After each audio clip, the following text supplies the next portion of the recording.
Good morning, student. Today's subject is Hindi, chapter number 7, page number 48. जैसा कि मैंने पिछले वीडियो में ही आप लोगों को अनुस्वार और अनुनासिक तथा विसर्ग के बारे में थोड़ा सा बताया था और मैंने इसकी एक अलग से वीडियो भी भेजी थी आप लोगों को देखने के लिए। तो आई होप कि आप लोगों ने उस वीडियो को देखा होगा और अनुस्वार क्या होता है, अनुनासिक क्या होता है, इसे आप लोगों ने अच्छे से समझा होगा। तो अगर वो चीज़ें समझ में आ गई हैं तो चलिए हम इसको आज पढ़ के भी देख लेते हैं कि जब हम अंक की मात्रा किसी भी लेटर के साथ, किसी भी अक्षर के साथ जब हम जोड़ते हैं तो उसका प्रोनाउंसिएशन कैसा निकल के आता है। ठीक है, तो चलिए हम रीडिंग स्टार्ट करते हैं। जैसे देखिए, ये अ है, अ के ऊपर अंक की मात्रा लगी तो इसको हम क्या बोलते हैं, अंग। अब जैसे यहाँ पे लिखा हुआ है अंगूर, अंडा, अंडा, तिरंगा, तिरंगा, बंदर। देखिए यहाँ अलग अलग करके लिखा हुआ है, बंदर, बंदर।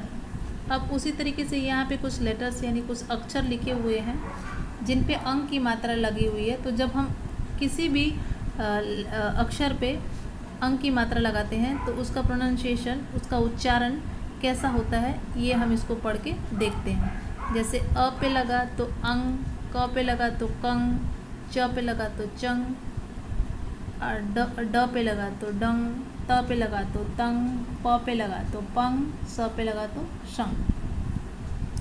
बोल बोल कर पढ़ो। अंग, हंस, पंख, अंक, संग, ठंड, गंगा, कंघी, घंटी, पतंग, मंजन, संतरा।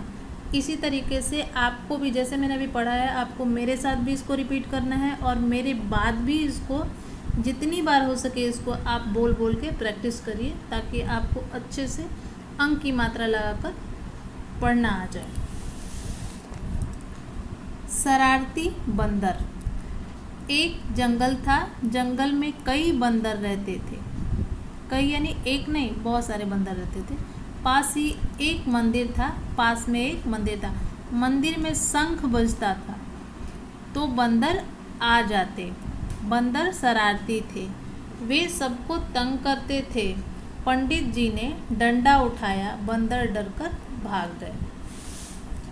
ये भी आपको अपने से रीडिंग करना है। ठीक है, जैसे मैंने किया ऐसे आपको भी मात्रा मिलाकर इसको रीडिंग करना है। ठीक है, टर्न द पेज। अब देखिए यहाँ पे जैसे हमने अंक की मात्रा पढ़ी, अब इसको हम क्या बोलते हैं, चंद्र बिंदु। ठीक है, अब हम चंद्र बिंदु का भी सेम ही साउंड होता है, सिमिलर ही होता है जैसे अंक की मात्रा होती है। चंद्र बिंदु में कुछ बोलने में, प्रोनाउंसिएशन में कुछ खास डिफरेंस नहीं होता है, बट इसके थोड़े बस लिखने में और समझने में, इसको जब आप समझेंगे तो आपको समझ में आएगा कि इसका थोड़ा सा डिफरेंस है। जैसे यहाँ पे अंग, इसको जब हम बोलते हैं ना, बस आपको थोड़ा सा ध्यान देना होगा कि जब हम बोलते हैं जैसे अंग बोला ना, तो आप देखेंगे हमारे जो साउंड जो है ना वो थोड़ा नाक से हो करके आता है। ठीक है, अंग ऐसे करके। तो अंगूठी, चंद्र बिंदु में जब हम किसी चीज़ को, किसी भी शब्द को जब हम बोलते हैं तो नाक से होते हुए ऐसे लगता है कि अंग जो आता है ना वो नाक से साउंड आता है। तो अंगूठी, आँख, ऊँट, दांत, दांत, बांसुरी, बांसुरी। अब इसी तरीके से देखिए यहाँ पे कुछ लेटर दिए हुए हैं, कुछ अक्षर दिए गए हैं, इन पे अंक की चंद्र बिंदु लगाया गया है और इन्हें ट्रेस करना है। तो आपको भी ऐसे इस पे इनको ट्रेस करके और इसे बोल बोल के पढ़ना है। ठीक है, जैसे अंग, आ, ई, ऊ, ए, ओ, औ। ठीक है, बोल बोल कर पढ़ो। जैसे सूंड, बूंद, पूछ, सांप, चांद, गांव, आंधी, चांदी, कुआं, हंसना, आंगन, चांदनी। आंचल गई गांव। ठीक है, आप भी मेरे साथ बोल बोल कर पढ़िए ऐसे। आंचल दादाजी के साथ गांव गई, वह तांगे पर बैठी। ये देखिए, इसको तांगा बोलते हैं। ठीक है। घर के आंगन में एक कुआं था। ठीक है, अब ये देखिए यहाँ पे इसको कुआं बोलते हैं। अब ये बहुत कम देखने को मिलता है, अक्सर पहले गांव में कुआं वगैरह होता था। अब पता नहीं यहाँ पे है कि नहीं, वो मुझे नहीं पता, बट अब क्योंकि अब कोई कुएं का पानी तो पीता नहीं, तो कुआं देखने को नहीं मिलता है। तो आप देख लीजिए पिक्चर्स में कि कुआं ऐसा होता है, इसको हम कुआं बोलते हैं। दादी माँ ने अंगीठी पर खाना बनाया। अंगीठी यानी जो लकड़ी के चूल्हे होते हैं ना, जिसमें लकड़ी लगा के और चूल्हे को जलाया जाता है, वो गाय के गोबर के उपले बना के भी जलाए जाते हैं, इसको अंगीठी बोलते हैं। ठीक है, तो दादी माँ ने अंगीठी पर खाना बनाया। दादाजी कबूतरों को दाना डाल रहे थे। तभी आंधी, आंधी यानी जोर जोर की हवा जो चलती है उसको आंधी बोलते हैं, आने लगी। आंचल की आंख में तिनका चला गया। तिनका यानी धूल मिट्टी कुछ उड़ के उसकी आंख में चला गया। उसने मुंह धोया। दादी ने आंचल को आंवला दिया। गांव आकर बहुत खुशी हुई थी। Turn the page. ऐसे आपको भी इसे रीडिंग करना है। अब अंग की मात्रा लगाकर शब्द पूरे करो। जैसे ये क्या है, कंघा।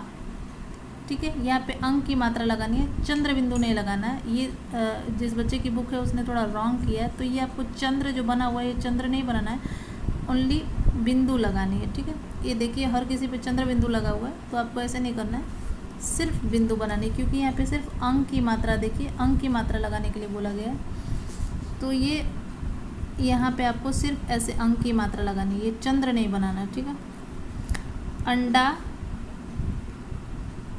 इंजन, पंखा। ठीक है, शंख, घंटा, अंगूर, डंडा। ठीक है, इस तरीके से सिर्फ चंद्र बिंदु नहीं, सॉरी अंक की मात्रा लगानी है, चंद्र बिंदु नहीं। चित्र को शब्द से मिलाओ। ये आपके चित्र हैं और ये आपके शब्द हैं, इन शब्दों से सही चित्र को मैच करना है। ठीक है, तो देखिए यहाँ पे ये क्या है, दांत, तो इसको दांत के साथ मैच करेंगे। ये रहा आपका दांत। ये अंगूठी, तो ये रही आपकी अंगूठी, इसको इससे मैच करेंगे। ये आंवला है, इसको आंवले से मैच करेंगे। ये चांद है तो इसको चांद से मैच करेंगे। ये आँख है तो इसको आँख से मैच करेंगे। इसी तरीके से आपको भी अपने टेक्स्ट बुक में इसको मैच करना है। चित्र पहचान कर नाम पूरे करो। जैसे देखिए यहाँ पे ये बांसुरी है, फ्लूट है। ठीक है, इसको इंग्लिश में फ्लूट बोलते हैं और हिंदी में बांसुरी।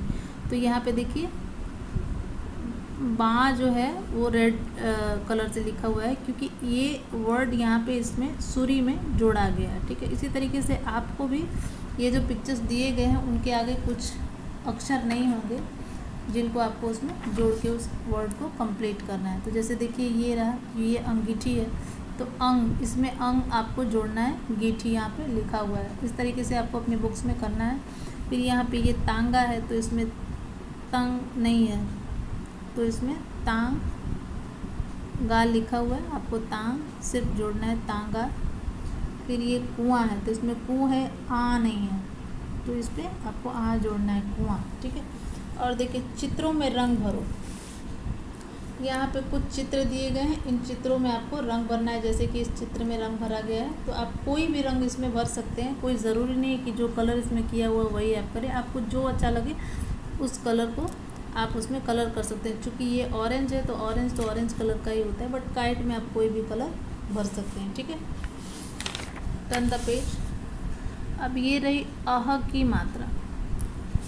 अब अह की मात्रा जब हम किसी लेटर पे लगाते हैं तो उसका प्रोनाउंसिएशन कैसा होता है। जैसे नमः, नमः, प्रातः, प्रातः, तह, मह, नह, इस तरीके से आपको इसको पढ़ना है, ठीक है, और इसे ट्रेस भी करना है। बिंदु मिलाओ और बोलो और बोल बोल कर पढ़ो। अतः ये ट्रेस करना है आपको ऐसे। पुनः प्रातः हुई, प्रातः सूरज चमक उठा, चिड़िया मधुर गीत गाने लगी। तुम भी प्रातः उठा करो, बड़ों को नमः करो, पुनः पुनः पाठ दोहराओ। इसमें कुछ वर्ड हैं जो शायद बच्चों को समझ में ना आए, थोड़े उनके लिए भारी हो, तो मैं एक बार उसको क्लियर कर दूँ कि उसका मतलब क्या। प्रातः यानी सुबह होता है, जो सुबह एकदम भोर में जब उठते हैं ना उसको बोलते हैं प्रातः। मधुर यानी मीठा। प्रातः जैसे कि मैंने अभी बताया, भोर का समय, सुबह का समय। बड़ों को नमः, नमः यानी प्रणाम करना, ठीक है, नमस्कार करना। जैसे देखिए यहाँ पे ये बच्चा कर रहा है। फिर पुनः पुनः, पुनः यानी दोबारा से, बार बार, यानी उसको फिर से पाठ को दोहराओ, ठीक है। पाठ यानी अध्याय, लेसन, चैप्टर, ठीक है, उसको हम पाठ बोलते हैं। दोहराना यानी रिपीट करना। अब देखिए लेसन नंबर 8 है संयुक्ताक्षर तथा संयुक्त व्यंजन। अगर आप लोगों को याद होगा तो जब हमने ये वीडियो बनाना स्टार्ट किया था तो मैंने हिंदी का फर्स्ट वीडियो जो है जो बनाया था, जिसमें मैंने आप लोगों को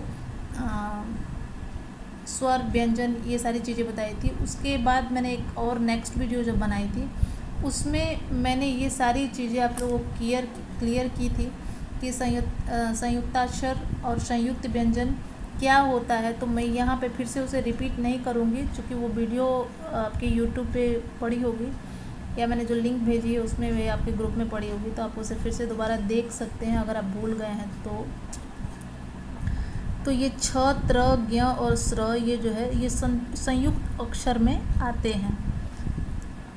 तो इसको हम कैसे पढ़ते हैं किसी भी चीज़ में मिला के, वो हम देख लेते हैं। जैसे कक्षा, ठीक है, ये क्लास, इसको इंग्लिश में हम क्लास बोलते हैं, उसको हिंदी में हम कक्षा बोलते हैं। यज्ञ, ये हवन वगैरह होता है, पूजा वगैरह होता है, उसमें हम ये जो करते हैं पंडित जी, उसको हम बोलते हैं यज्ञ। श्रमिक, श्रमिक मतलब होता है जो काम करते हैं, श्रम करते हैं, ठीक है, मेहनत करते हैं, वो श्रमिक होते हैं। जैसे कि ये देखिए कर रहे हैं छ, त्र, ज्ञ और स्र, इसको आपको ट्रेस करना है। बोल बोल कर पढ़ो। अब मैं आपको बता दूं कि ये जो छ है वो क और श, ये दोनों को मिलके छ बनता है। त और र को मिला के त्र बनता है। ज और इ को मिला के ज्ञ बनता है। श और र को मिला के श्र बनता है। रक्षा, पक्षी, क्षमा, मित्र, पुत्र, त्रिशूल, ज्ञान, आज्ञा, विज्ञान, श्रम, आश्रम, श्रीमान, ठीक है। इसी तरीके से आपको भी पढ़ना है इसे। रक्षा, एक राजा था श्रवण, वह एक ऋषि के आश्रम में गया। ऋषि यज्ञ कर रहे थे, तभी कुछ राक्षस आ गए। श्रवण ने अपना त्रिशूल निकाला, राक्षस डरकर भाग गए। श्रवण ने ऋषि की रक्षा की, ठीक है। इसी तरीके से आपको इन जो मैंने जो आपको पढ़ के बताया उसको आपको मेरे साथ भी पढ़ना है और मेरे बाद भी पढ़ना है, ठीक है। अब दो व्यंजन एक साथ संयुक्त व्यंजन, ठीक है, जैसे आधा च और छ, ठीक है। अब इसको हम किसी भी चीज़ में, जैसे देखिए आधा च और छ को जो ये मिलाकर, इस लेसन को मैं अभी नहीं पढ़ाऊँगी क्योंकि अभी ये वीडियो में ऑलरेडी मैंने बहुत सारी चीज़ें बता दी हैं। तो एक साथ अगर मैं बहुत सारी चीज़ें आपको समझाऊंगी या बताऊंगी तो शायद हो सकता है कि आपको थोड़ी बहुत चीज़ें जो समझ में आई हो वो भी ना समझ में आए, आप कन्फ्यूज हो जाएँ या भूल जाएँ उसे। तो अच्छा है कि हम थोड़ा थोड़ा ही समझें। तो ये लेसन जो है हम नेक्स्ट वीडियो में आपको समझाएंगे, क्लियर करेंगे कि दो व्यंजन एक साथ और संयुक्त व्यंजन कैसे हैं वो, ठीक है। तो फिर हम मिलेंगे आपसे नेक्स्ट वीडियो में। Till then thank you.